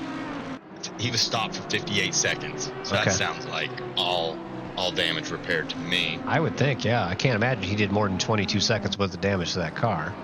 Not in this sim. It would have been 8 minutes in a different one. Yeah. You get tapped in the rear end. Next thing you know. 30 minutes. You're at the Nürburgring and you can't even get a lap in. Let's not talk about that. Okay. Yeah. We're action at hand here. I kind of feel bad right now for Manning out front. Completely dominated the race. Bored. Gotta be bored. And we haven't even talked about him. Gotta be bored. It's the same thing. Like I said, another guy whose name starts with an M, who dominates races like this. You never see him on the broadcast pretty much the whole time. So I think we've given enough screen time right there. Let's go with somebody else. And Lehman here closing the gap for 4th place as Sir has lost some time back. He may have had his confidence shaken by that mistake he made getting into the back of Nordstrom. It always unsettles you a little bit when you make a mistake like that. Your heart kind of jumps in your throat and you just don't feel good about it. And it looks like he's kind of lost a little bit of confidence. Maybe even did a little bit of aero damage in front of that car. Just tap into the back of that Porsche. So, but Lehman is all over his trumpet right now. Just straight up the trumpet. We had to get it in, man. We had to get it in. I can't believe I didn't get it in with the battle for second between Nordstrom and third. I blew it there. Just so I even have a sticky note here. We can fill our viewers in. Maxie and I are our teammates, and oftentimes some humorous phrases come out of our mouth during our practices and our races, and we oftentimes try to remember them for our broadcasts. And that was one that Maxie came up with there. Right up my trumpet. Right up his trumpet. So, let's hear. We have Brooker Quigg is being followed very closely by Meeks. Yep. Going to be overtaken again here as he still has not come in and changed tires. He's only got 6 minutes left to do it. Yeah. I don't think he knows he has to take tires. I don't think he understood that was a mandatory tire stop or something. Oh my gosh. Yeah, that has to be it. But I think he would have even figured it out by the fact that everybody else took their pit stop.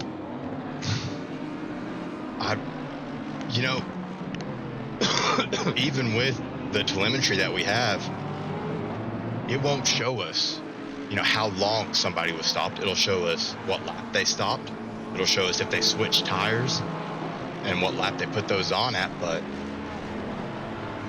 Yeah, that hadn't even crossed my mind. I'm sure they had to cover it in the driver's briefing. I mean, these driver's briefings are extensive. They usually last anywhere from 10 to 15 minutes. They absolutely covered it. I mean, Fazley can back this up, I'm sure, but Yeah. absolutely, if they would have reinforced that in the driver's briefing, it would have been in their briefing notes. And our admins are A-class. They don't miss stuff like that. Brooker Quigg off the track. Off the track. Just take a little shortcut there. Just had to stay ahead of Meeks. So we have about 4 laps to go. First place is checked out. That ain't worth watching. What do we got for a battle here? We have Lehman right on the back of Sir. Yeah, Lehman is definitely making a challenge for Sir, for Sir's position here as he continues to close in. Let's take a look and ride on board. This is beamer on beamer action as Sir is going defensive into the hairpin. Now, I'm kind of surprised Lehman did not take the wide line there. Yeah, and try to get a better run out. But it's a chess match. He might be playing something here. He's got 5 minutes to figure it out. Solving the Rubik's Cube that is Mr. Sir as he hounds the back end. As it is interesting. I mean, Sir had tons of pace earlier. It must just be a confidence shaker from what happened earlier. And he's just not able to push that car to the limit he was before. Not even clipping the apex there as tight as he normally would. Got that one pretty well. Gets on the throttle early, down the straight. See if Lehman can get a run on him here. Doesn't look like it. Even in the draft, though, he is closing up rather quickly. Oh, it is a good point. He was our first driver to pit tonight, so his tires will be the most worn of anybody on the track right now, other than Brooker Quigg, of course. But who's refusing to pit. Yeah, refusing. I just don't feel like pitting this race. I don't want to do it. Yeah. I wonder what Jim is saying to him right now. For those of you that don't have crew chief, Jim is your crew chief, engineer, and he gets very vocal with you. Yeah, especially if you turn on sweary words. He has some lovely British phrases. Andy Durant's making a bid back here for 25th place as well. This has been kind of a spicy group most of the night as we get kind of a more overhead view. Earlier, Fosley was part of this brigade as well, and they were all kind of backed up and fighting for position and squabbling with one another. But they're spread out a little bit now, but still some of our closest gaps in the field here between 25th and 30th. So Brooker is gonna have to pit. Has to pit this lap. Has to. He could possibly go this lap and pit next lap, but why? Let's see here. Well, I don't think so. Well, I think he has to pit this lap because they're about 43 seconds into the lap. If you add a minute to that puts down to like a minute 50. You would be outside the pit window if he pitted it on the next time around. So, but he is also now causing the other closest gaps on our track as Marecki, Specht, Mercer, through Wilson. Michael Manning still not even just giving anybody a chance. A 45.38 last lap. Unbelievable. Next fastest. That's a full second faster than I've ever gone around this track. Yeah, 46.3 is the highest I'm seeing right now. Mm-hmm. And that was by Spangler. Which is my fastest lap ever. Manning just needs to quit his day job and become a coach for the rest of us. No kidding. New coach. Yeah. Brooker finally into the pit. I'm going to sit on board here with him real quick and see how long he stopped. I cannot figure this out. I don't know why he would do that unless he thinks he doesn't need to take tires. But even then, he stopped. He's taking tires. I cannot figure this out. That's the strangest strategy call I've seen. That's a Ferrari strategy right there, straight up. Did you It genuinely is. Manning might lap him while he's still in the pit. Oh, and Mr. Sir and Lehman trading positions here, side by side. We're on board with Lehman in the pit. As he's been closing on Sir now for the last few laps. We got about a minute to go. He's trying to finally put the final turns on the Rubik's Cube that is Mr. Sir Puzzle in front of him.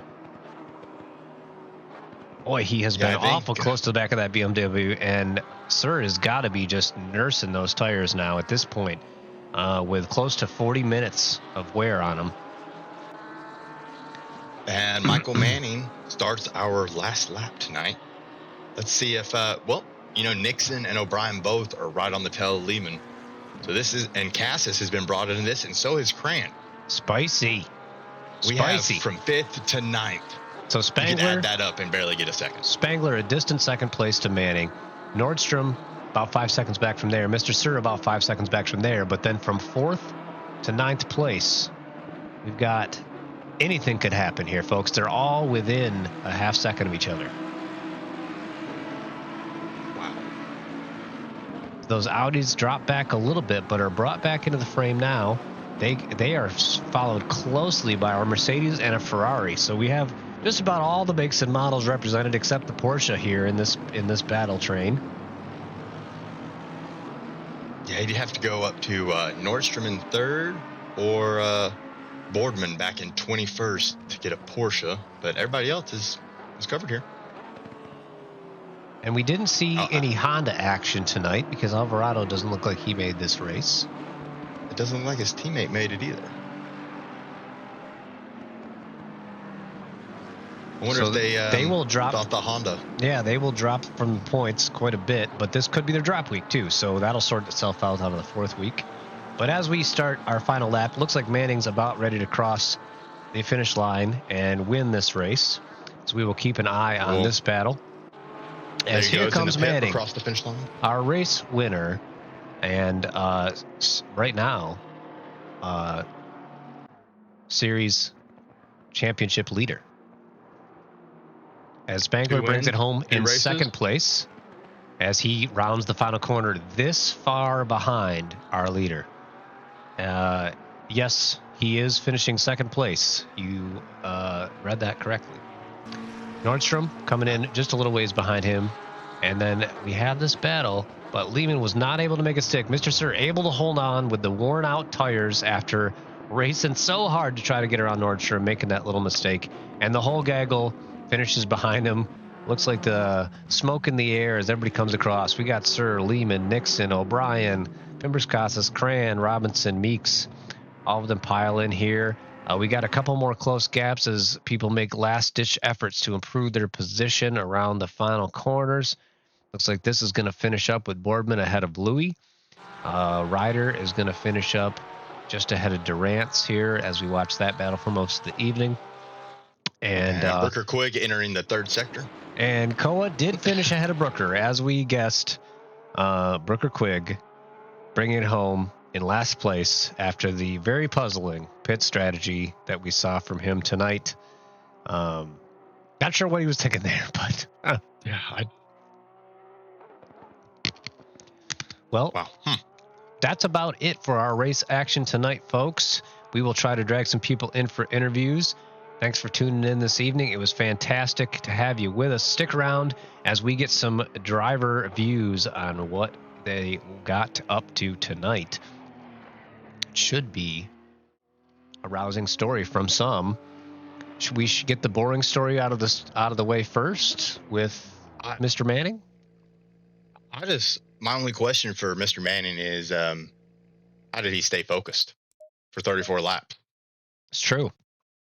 Had to have been a little bit difficult to stay awake up there, right? I mean, that might be his easiest victory. Yeah. Is it easy to go that fast? I don't know if that's the right word for it. That was an incredible drive. I mean, he was putting a lap on second place a lot of times. That is true. But if you're Michael Manning, you're a quick driver, so I don't know. I don't think easy was the right word. I definitely think you're right there. But it was an absolute masterclass.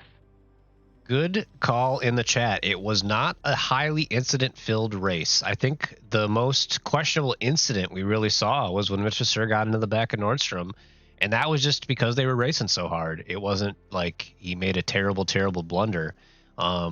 So yeah, hopefully the other divisions also had a fairly mayhem-free race, because it's very easy to get into mayhem here. That would make Allstate proud. So let's see. We do have Travis Nordstrom, who I believe was our third place finisher. Is that correct? Yes, sir.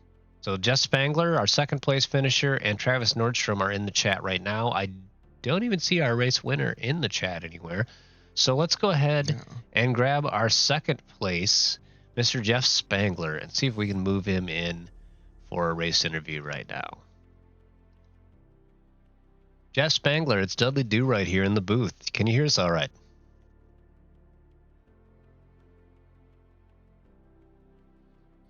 Hey, how you guys doing? Hey, Jeff, there you are. I can hear you now. I was mid to push to talk in another channel, and I guess that doesn't carry over. So Gotcha. Hey, well, congratulations. Great race tonight. Big question is, what was going through your head when you saw Mr. Sir and Nordstrom get into it there? Well, I actually didn't really see it, and Mr. Sir, in the moment, of course, didn't say anything that it was happening. There wasn't a lot of indication, and I think it was kind of in my A-pillar on the driver's side, and I kind of suddenly saw Travis like halfway around at the apex, and I was like, oh, okay. And then just made my way through that, and then Mr. Sir said he's going to give the spot back, so... P2 on pace alone tonight, fellas. Sometimes that's how it is. On pace alone. No, you ran a great race, though, man.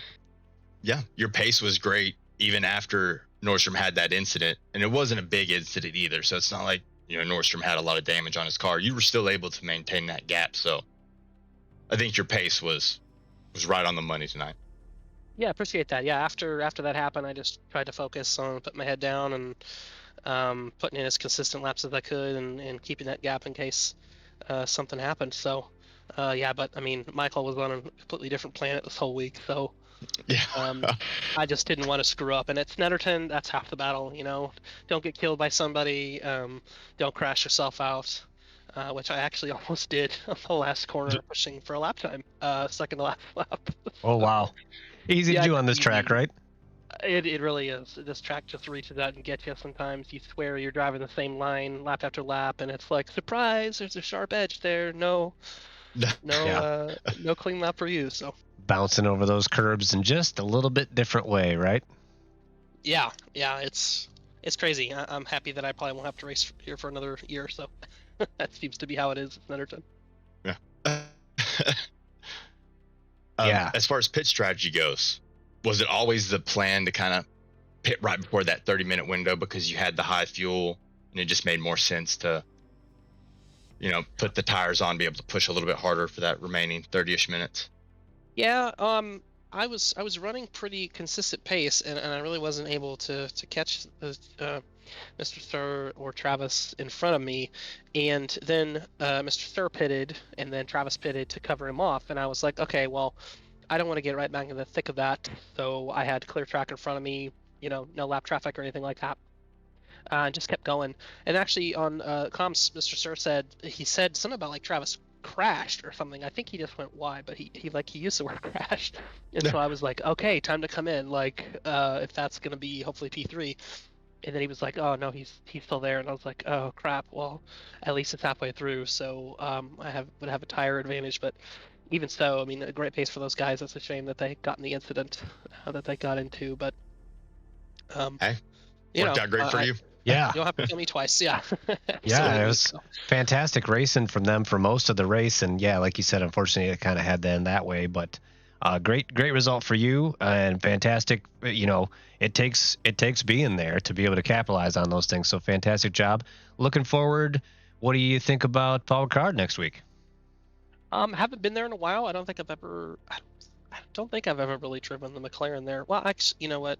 Was that a quali track for SRA? I don't know if I was driving McLaren. No, that was Ferrari. I was driving Ferrari at that time, I think.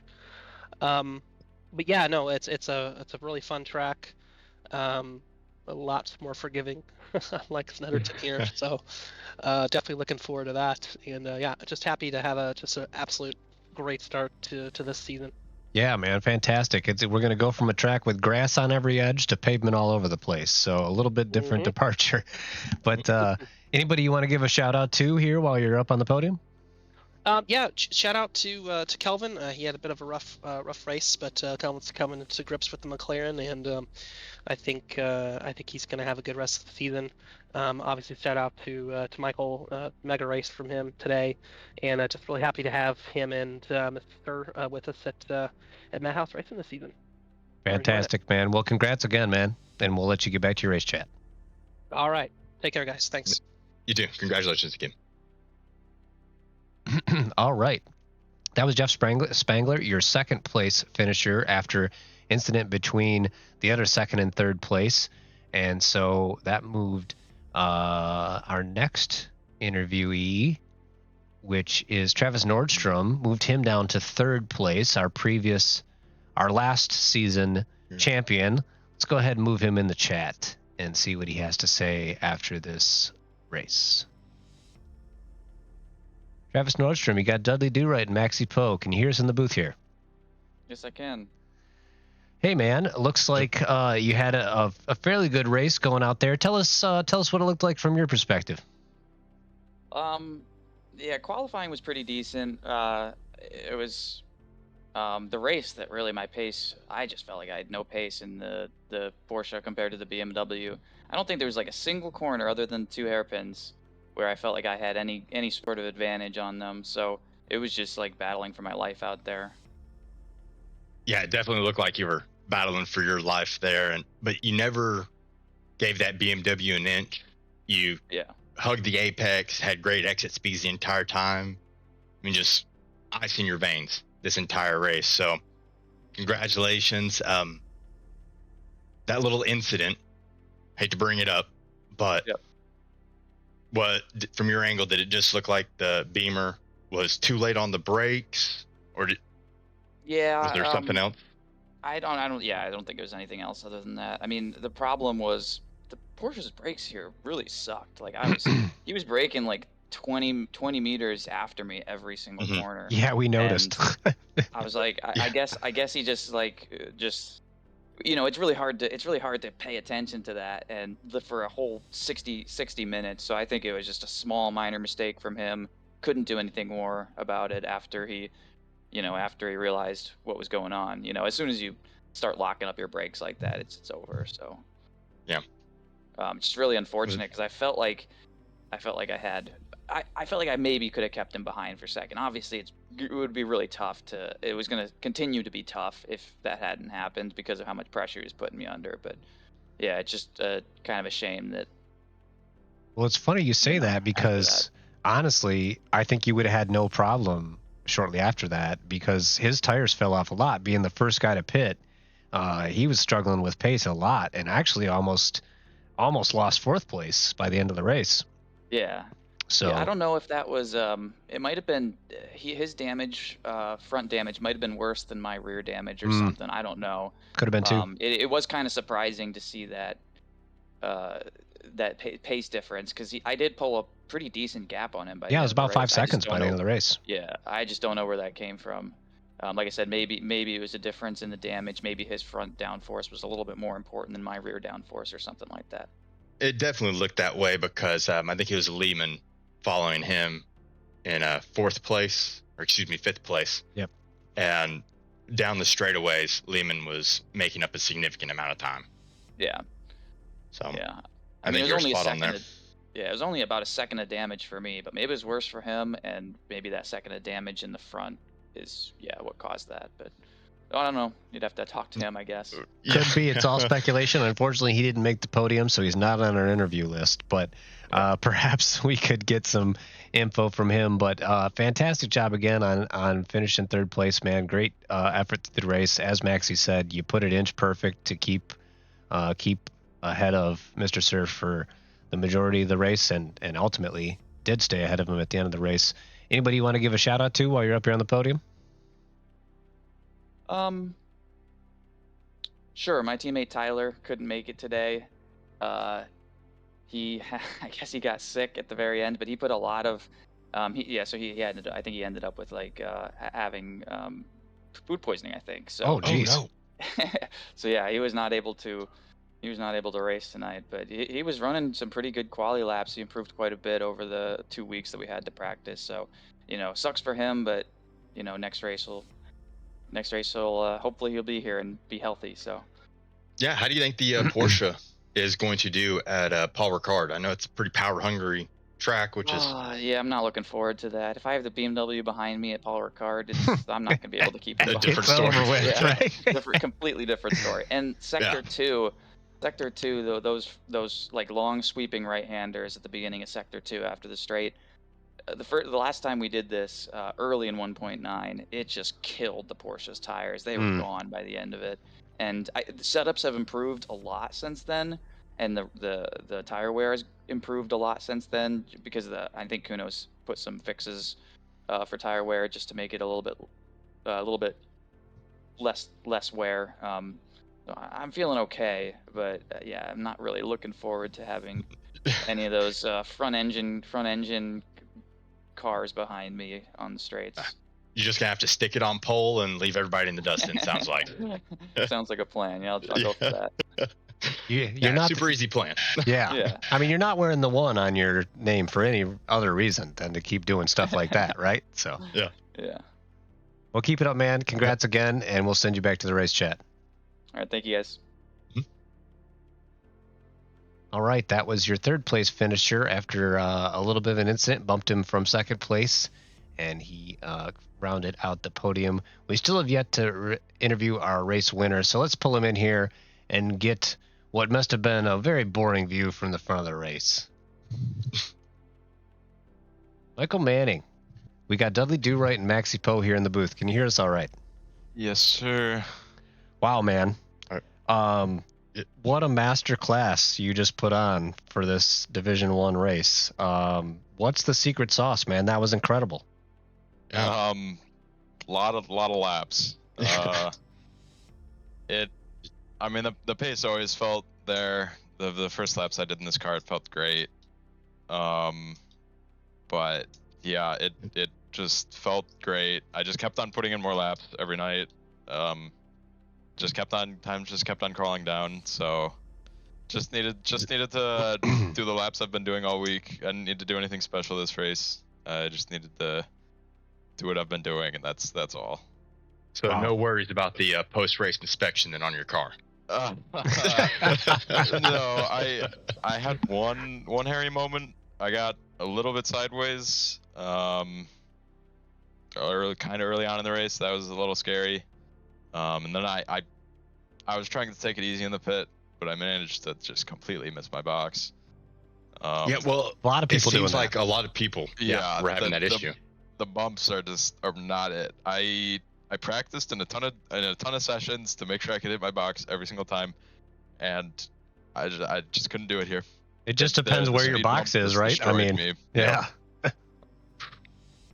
Well, I mean, you knew where your box was going to be. It was going to be at the front of the pit lane, so you didn't have to practice anywhere else, did you? No.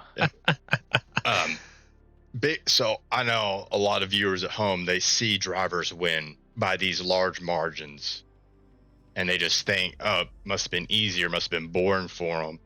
Can you kind of walk us through how you stay focused, and how I noticed at the end of the race, you were still putting in low 145 laps. Could you just talk to viewers at home through how you managed to do that for 60 minutes? Yeah, I mean, the race is really never over. You gotta, at the point that I'm at, with a ton of D1 people, at the point everyone gets at, you do a ton of laps and you get this rhythm, and you just need to stick to that. Like, if you start driving too cautiously, you're gonna make mistakes you didn't even know about. You gotta just do what you've been doing in practice. It's not a bad idea to take it somewhat easy, but you don't want to go too slow, because that'll that's completely different from what you've been practicing. You just want to keep on going. And yeah, I was really, I mean, myself, I was just kind of fighting myself for the fastest lap. Yeah. For fun. I wanted to stay out in the first stint longer to see what kind of lap I could do in the second stint. And I managed a complete flat 45. Yeah. Yeah, I mean, Insane. absolute incredible. I mean, because I think your qualifying time was a 44.8, 6, 44.7, somewhere around there. Yeah, I mean, but your hot lap was a 44.3 something, and you took pole by over 3/10, almost 4/10. Yeah. Yeah. So, and you still had another 4/10 in the bag. And you only did 4 laps. Mr. Sir took 6 laps to get a 1:45.1 behind you. Absolutely killed it, man. Yeah, I did not get over the lap times tonight. When I was doing practice, I didn't really find it helpful to take that extra lap. Your tires start feeling worse, and your peak will overall be slower. Yeah. Obviously, if you don't think you're consistent enough, just take the fuel. Like it'll be worth having another lap. But I got to the point where I just thought I'd be happier taking one less lap, and tires were hold on for all of them, and just yeah.